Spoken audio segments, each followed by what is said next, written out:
अस्सलाम वालेकुम, मैं हूँ आबिद अंदलीब। नाजरीन, मरियम नवाज साहिबा या तो नफसियाती मरीज़ बन चुकी हैं या वो जानबूझकर ये सब कुछ कर रही हैं। जो भी है, बहरहाल ये इंतहाई ख़तरनाक बात है। ये किस हवाले से ख़तरनाक बात है? जिस तरह से कल उन्होंने ये बात की कि मुझे चूहों का बचा हुआ खाना दिया जाता था, अब वो अगली बात मुमकिन तौर पे क्या कर सकती हैं और वो क्यों ख़तरनाक हो सकती है। ये बड़ी इंपॉर्टेंट बात है इस चीज़ को समझना कि जो एक शख्स पाकिस्तान की क़यादत की बात कर रहा हो, जो पाकिस्तान की लीडरशिप की बात कर रहा हो, जो अगला वज़ीर आज़म बनने की ख्वाब जो है वो देख रहा हो, जो उस तरह से उस अपनी पूरी पार्टी की तरबियत कर रहा हो, एक पूरे बयानिए को लेकर चल रहा हो, आगे लाखों लोगों को लेकर चल रहा हो और पूरी पार्टी को लीड कर रहा हो, और वो इस तरह की बातें अगर करता है तो उसकी नफसियाती सेहत पे सवालात उठाना क्यों बनता है, क्यों इम्पोर्टेंट है इस सारे क्राइसिस को समझना।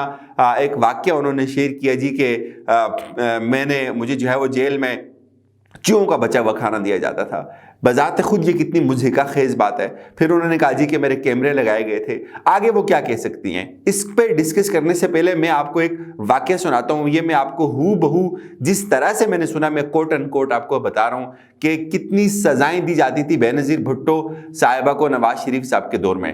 बिल्कुल बेनज़ीर भुट्टो साहिबा को, जो मुझे एक बड़े ही आप कह सकते हैं कि बाखबर इंसान ने बताया कि इतनी शदीद सजाएं दी जाती थी नवाज शरीफ साहब के दौर में, और इतनी आप कह सकते हैं कि ह्यूमन किस्म की, गैर इंसानी किस्म का सलूक जो उनके साथ किया जाता था।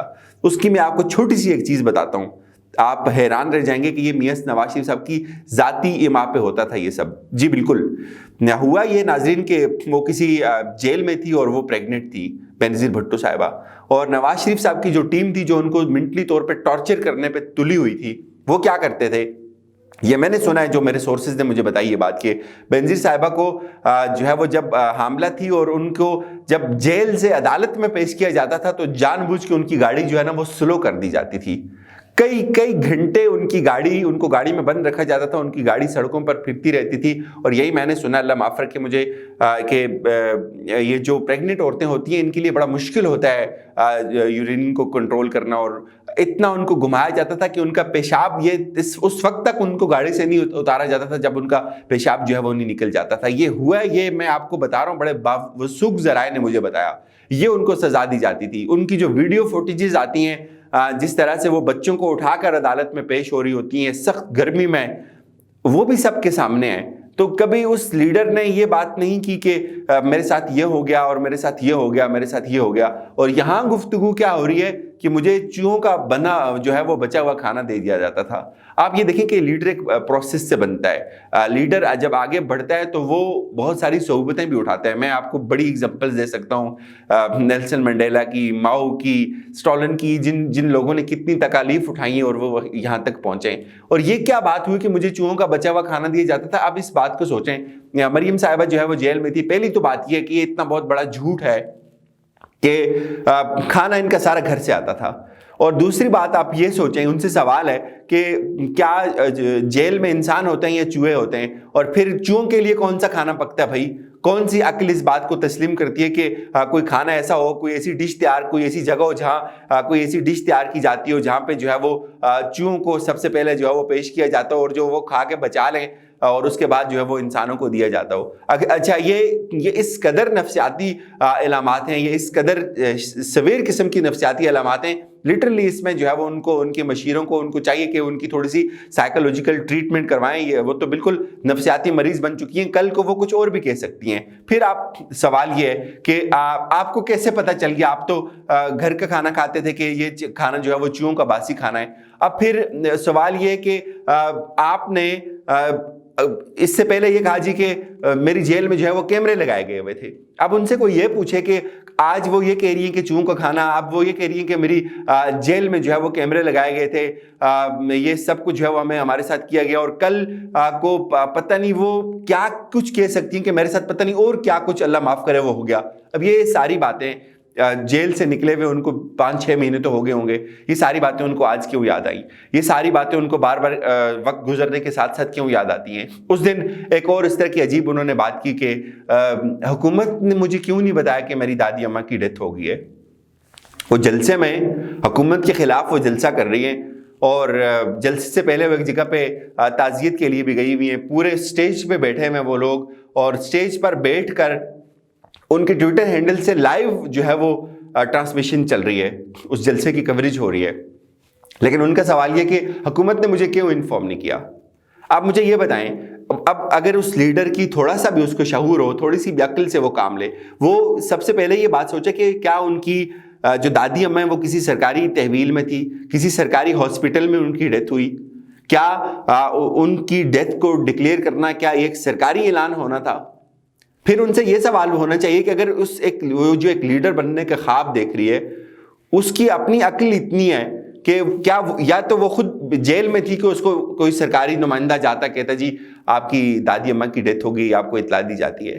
کیا ایسے موقعوں پہ اس طرح کی خبریں خاندانی ذرائع سے نہیں آتی؟ ان کی تو پارٹی کے جو ترجمان ہیں, ان کی فیملی کے جو ترجمان ہیں تارڑ صاحب, انہوں نے جو ہے وہ اس بات کی تصدیق کی کہ ان کی ڈیتھ ہو گئی ہے. تو آپ مجھے بتائیں کیا ان کی جو دادی ہیں وہ حکومت کے قریب ترین تھی یا ان کے اپنے خاندان میں ان کے اپنے قریب ترین تھی؟ تو یہ اس طرح کی بے شمار باتیں. ایک دفعہ میں 2013 کی بات کر رہا ہوں, 2013 میں یہ جب ان کی حکومت بن رہی تھی, اس کے بعد 14 میں بہت زیادہ لوڈ شیڈنگ تھی, تو یہ ٹویٹر پہ اعلان کرتی تھی کہ آپ مجھے بتائیں کہ کس کس جگہ پہ لوڈ شیڈنگ ہو رہی ہے, کس کس جگہ پہ بجلی نہیں آ رہی ہے. جس عورت کا اپنا بنیادی عقل جو ہے وہ اور بنیادی سمجھ سماجی معاملات کے حوالے سے اتنی ہو کہ وہ ٹویٹر پہ جو ہے وہ نظام سلطنت چلانے کی قائل ہو, جس کی اپنی بساط اتنی ہو کہ وہ آئے روز ایک نیا شوشہ چھوڑ دے.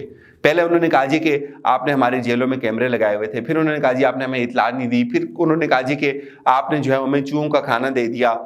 کل وہ اس سے آگے جا سکتی ہیں, اس سے آگے جا سکتی ہیں. وہ یہ بھی کہہ سکتی ہیں کیمروں تک جب بات آ گئی تو کہ میرے ساتھ جو ہے وہ کسی نے مجھے ہراس کرنے کی کوشش کی. اس میں کوئی بعید نہیں ہے, اس میں کوئی بعید نہیں ہے جس پیٹرن پہ وہ چل رہی ہیں. لیکن یہ پیٹرن خطرناک کیوں ہے؟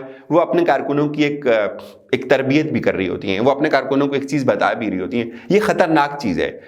اگر ایک لیڈر ہے تو اس کو یہ ساری چیزیں اپنی ذات کے اندر جذب کرنی چاہیے. فار ایگزامپل ہائپوتھیٹیکلی اس کے ساتھ اگر یہ سب ہوتا بھی ہے, اس سے اس کو باہر نکلنا چاہیے, اس کو اس ساری چیزوں سے بالا ہو کر بات کرنی چاہیے, اس کو اپنی ذات سے نکال کر باہر, اپنے ذاتی معاملات سے نکال کر بات کرنی چاہیے باہر, دنیا کی لیڈرشپ جیسے کرتی ہے. لیکن یہ پاکستان کی واحد ایسی لیڈرز ہیں جو وزیر اعظم بننے کے خواب بھی دیکھ رہی ہیں, اور ان کا اپنا کانٹینٹ یا ان کی اپنی فہم جو ہے وہ اس قدر ناقص ہے, اس قدر اس میں بغض اور نفرت بھری ہوئی ہے اداروں کے لیے. مطلب دیکھیں, یہ تو آپ بالکل ریاست کی نفی کر رہی ہیں, آپ بالکل ریاستی اداروں کی نفی کر رہی ہیں. آپ بالکل پورے ریاستی زمامہ کار کو ایک طرف رکھ کے آ رہا ہے, آپ ایک دوسری عمارت کھڑی کر رہی ہیں. آپ جو یہ بات کر رہی ہیں جی کہ آپ کے ہاں انہوں نے کیمرے لگائے اور آپ کو انہوں نے چوہوں کا بچا ہوا کھانا دیا, یہ بات کوئی عقل تسلیم کرنے کی قائل نہیں ہے. کوئی منطقی طور پہ یہ بات ٹھیک نہیں ہو سکتی, نہ یہ کسی کو سمجھ آئے گی, نہ اس پہ کوئی کان دھرے گا کہ آپ کو چوہوں کا بچا ہوا کھانا دیا جاتا تھا. تو اس طرح کی بے شمار جو ہے وہ آپ کہہ سکتے ہیں حماقتیں ان سے آئے روز سرزد ہو رہی ہیں. تو اس سے تو بہت واضح طور پہ یہ لگتا ہے ان کو بڑی جو ہے وہ انتہائی ایکسپرٹ قسم کے جو ہے وہ نفسیاتی ڈاکٹر کی ضرورت ہے, جو ان کی تربیت کرے اور ان کو تھوڑا سا شعور اور فہم دے کہ آپ یہ جو چیزیں, یہ جو باتیں کر رہی ہیں, یا تو آپ بہت زیادہ بھوکھلاہٹ کا شکار ہیں یا آپ واقعی نفسیاتی مریض ہو چکی ہیں. یہ باتیں کرنی جو ہے وہ بنتی نہیں ہے, یہ عقل اور استدلال کی باتیں نہیں ہیں. اپنا خیال رکھیے گا. خدا حافظ.